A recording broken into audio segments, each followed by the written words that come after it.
这边到底什么时候会交出来说，到底那100多条烟到底是谁买的？那因为华盛这边好像一直都没有向上承办。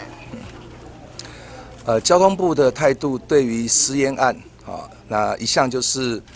不包庇护短要求华航要以负责任的态度那公开透明那这个过程当中虽然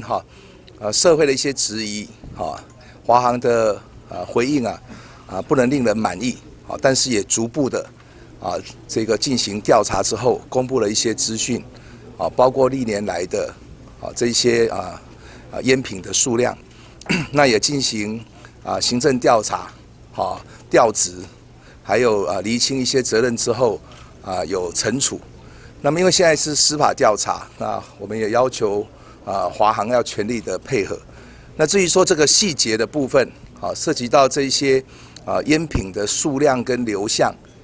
那我也要求华航在不违反侦查不公开的原则之下能够提供给社会了解只有以就是坦荡的态度那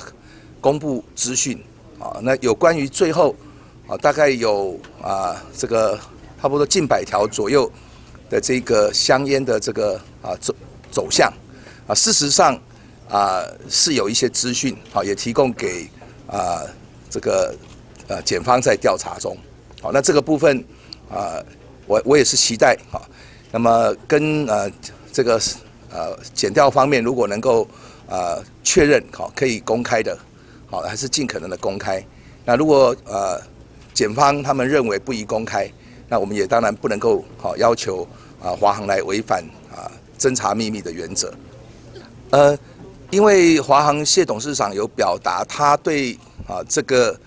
就是总统专机的烟品的订购还有整个过去的一个状况并不了解所以他本身是已经对外表达他没有涉入。那么在这个之下的涉及到的业务的副总就是空品处的邱副总已经被起诉，那其他的呢有些调职也接受调查所以我觉得这个事情还在发展中。那我们也希望勿枉勿纵以这样的一个态度来配合检方的调查。那同时呢，在不违反侦查秘密的原则之下尽可能的来对社会的质疑能够这个比较详细的说明。